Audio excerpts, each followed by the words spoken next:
Well, it turns out Candace Owens had a very good reason to defend Kanye West even after he said something that was indefensible. Kanye West, as we learned today, is buying Parler. The New York Times explains the service's parent company, Parliament Technology, said on Monday that Mr. West, who now goes by Ye, would help Parler continue the fight against censorship, cancel culture, and authoritarianism. The announcement, a little over a week after Twitter and Instagram restricted Ye's accounts in response to anti-Semitic remarks that he posted, did not disclose financial details. In a world where conservative opinions are considered to be controversial, we have to make sure we have the right to freely express ourselves, Ye said in a statement released by Parliament. Okay, interesting. It makes sense. He was banned from Twitter and Instagram for saying something that was blatantly anti-Semitic, so of course he's rich enough to buy his own social media platform where he can guarantee that he won't be banned. So where does Candace Owens come in? Well, I'm sure that you've heard by now, but the CEO of Parler is owned by George Farmer, who happens to be the husband of Candace Owens.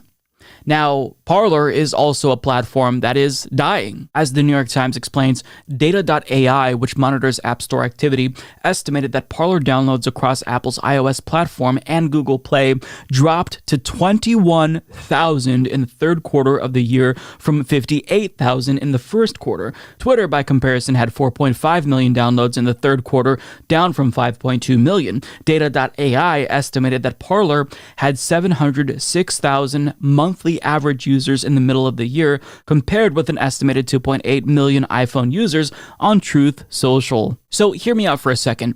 If you convince Kanye West as his friend that what he's saying isn't necessarily anti-Semitic, maybe it just doesn't make sense, perhaps he wasn't as eloquent in explaining his thoughts, and you instruct him to realize that this is censorship and perhaps he can do something about it with the vast amount of wealth that he has, well, now you kind of understand why someone like Candace Owens would defend Kanye West, even when people like her own boss, Ben Shapiro, denounced what he said as anti-Semitism, because she absolutely benefits from Kanye West buying her husband's company. And her husband on Fox Business also defended Kanye West because he doesn't want to make it seem as if Kanye West said anything bad. Really, this is about free speech.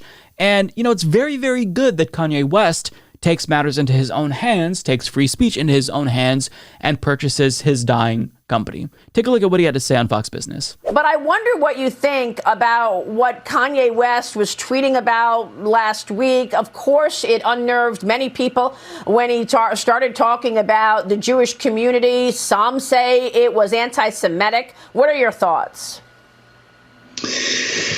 Look, I think, he actually said yesterday in his podcast interview from Miami, the Drinks Champ one, that was a mistake. And I think that's important to highlight.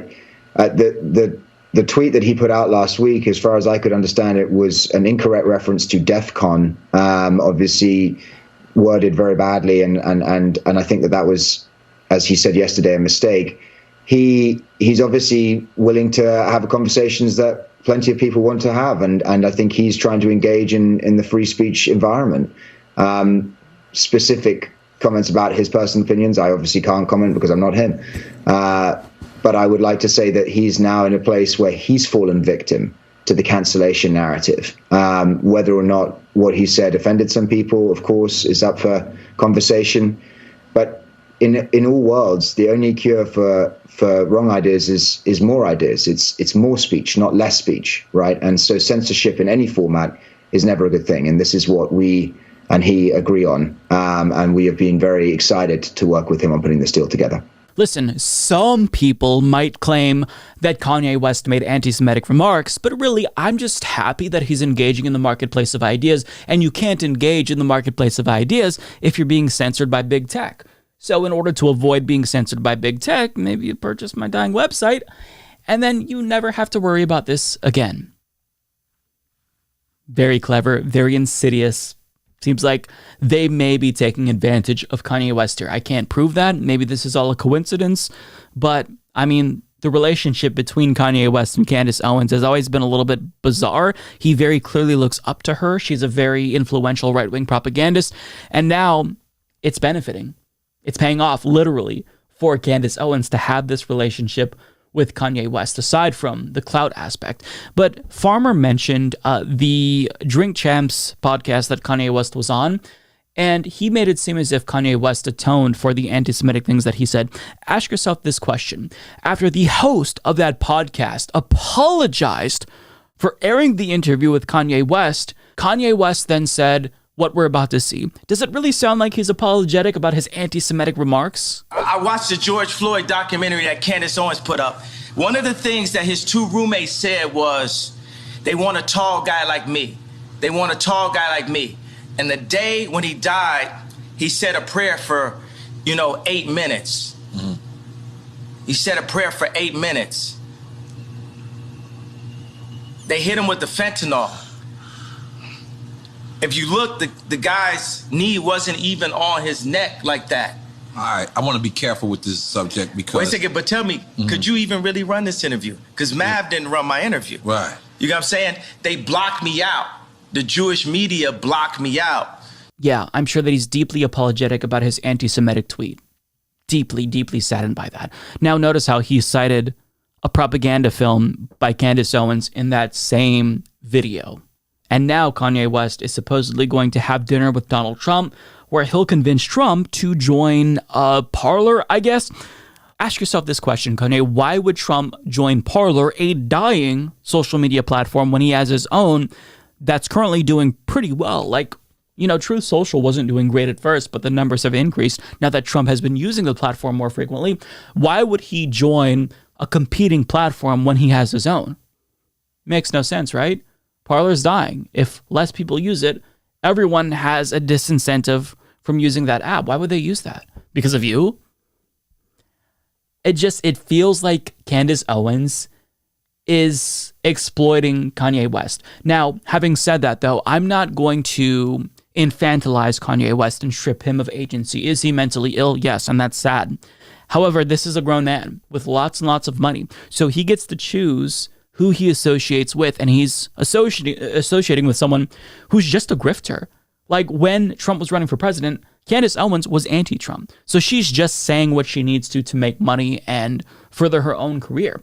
So it's not necessarily that absurd and unrealistic to think that she may be using Kanye West to get him to purchase her husband's dying company. Because why would you stay with the ship and go down with it when you can make a little bit of cash off of it? Now, look, who knows? We don't have the details, so this may just be conjecture by me. Maybe he's buying it for like $20. Kanye West has been entrenched in right-wing circles now for years, so they got him to believe that he was censored, even though if anyone posted what he posted, we know that that would get deleted immediately, right? So in order to, I guess, engage in the marketplace of ideas, you have to own your own social media website. It's all very stupid, but I actually don't care that much. If Kanye West wants to spend his money on a dying social media website, have at it. It's not going to stop people from using Truth Social.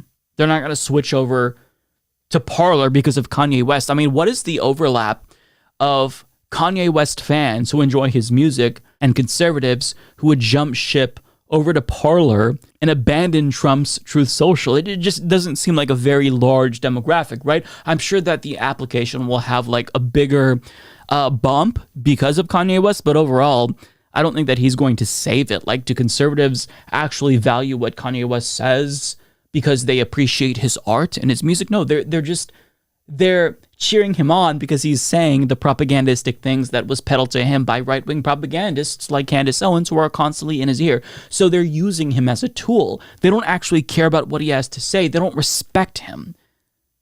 But yet, he's happy to be their useful idiot. He's a grown man, so if he wants to waste his money on this, have at it. Mike is a total shitlib. Once he started shilling for the DNC, I stopped watching. So I definitely won't be hitting the subscribe button or turning on notifications by clicking the bell. No way. It's very sad, I know.